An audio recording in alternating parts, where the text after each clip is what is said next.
Today's lesson is about the forehand volley. In the last video on the backhand volley, I talked in detail about the grip, about the ready position.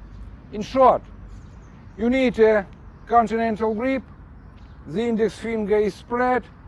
I prefer to hold my hand slightly higher on the handle to play the volley.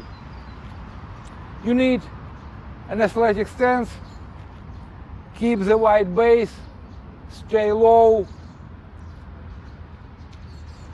keep your elbows slightly in front of your body, your arms should be slightly bent, the offhand should be on the throat of the racket.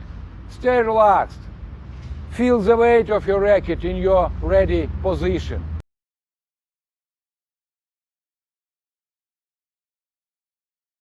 Once you see the ball is coming to your right, you should slightly turn your body and place the racket in this position. Your elbow and your hand should be in front of you. This is similar to the backhand volley. Your hand and your elbow are also in front of you. But on the backhand volley, this turn is slightly more than on the forehand volley. The wrist should be cocked back. This is important. When you set your racket, the wrist should be laid back.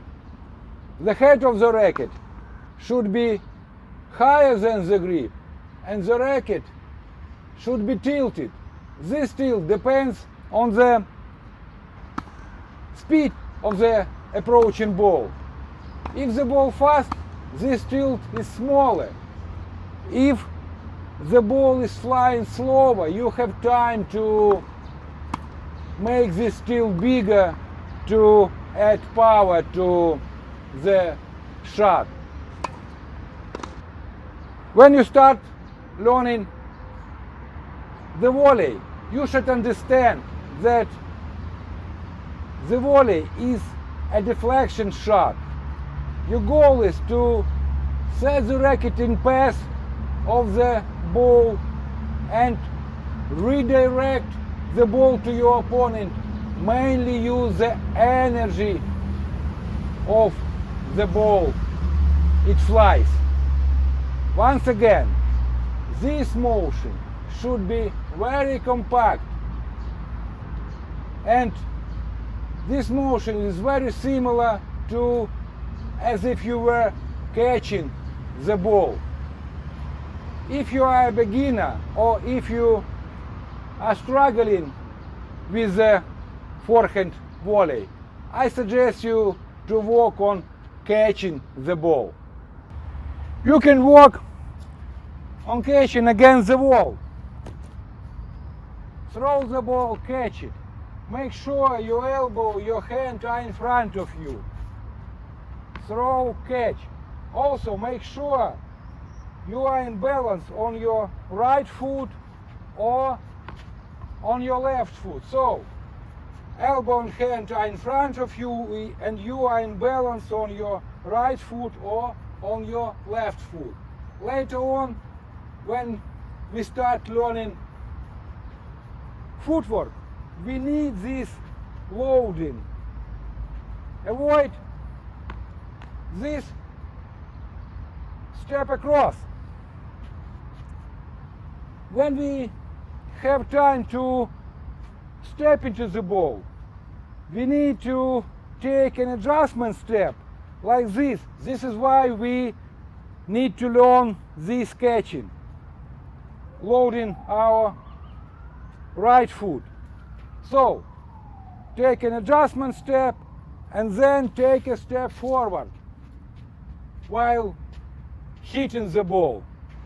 Adjustment, step forward. Or you can load your left foot and then use a karaoke step. It's situational. Once again,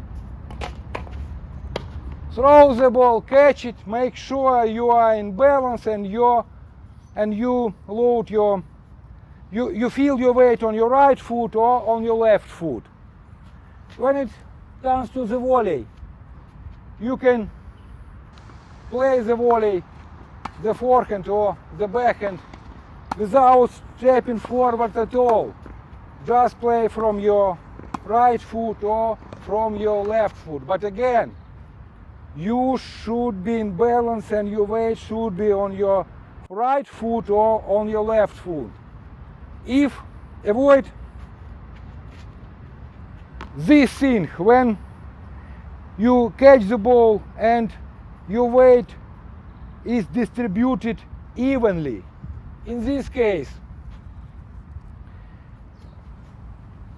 you be forced to use only your arm hitting the volley, but your body should assist the stroke.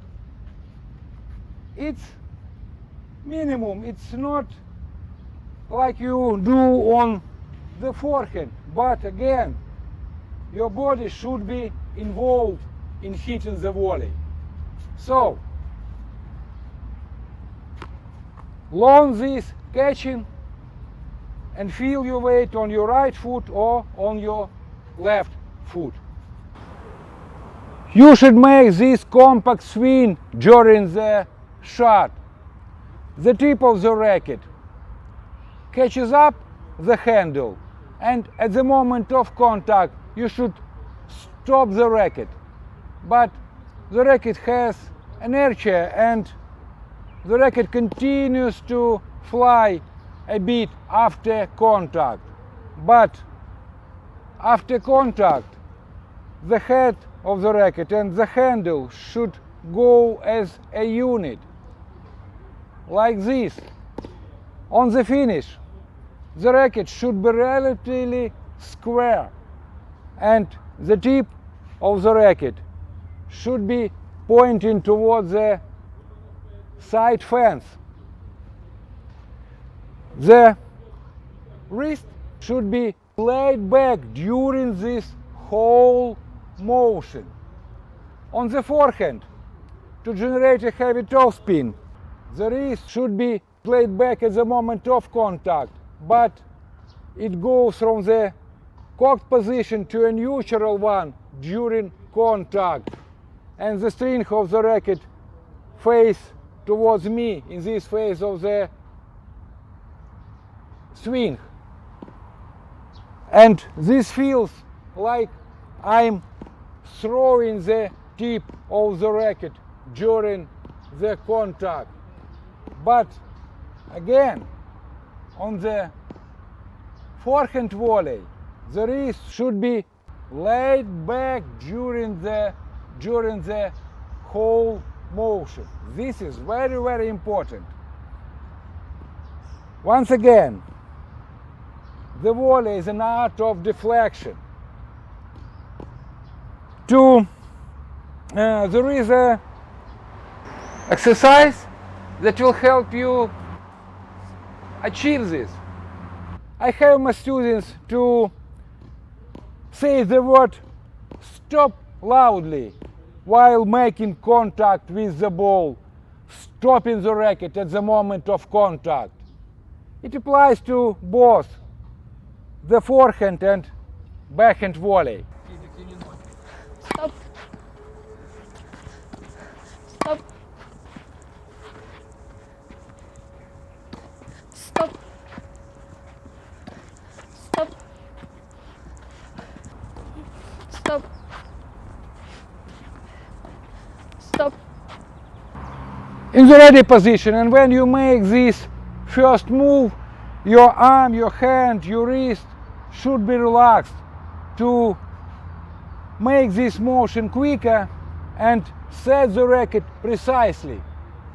If you play a touch volley, or if you need to play the volley with this feel, your wrist should stay more relaxed than tense. But when it comes to aggressive volley, you should tense your hand, your wrist at the moment of contact, The wrist should be firm.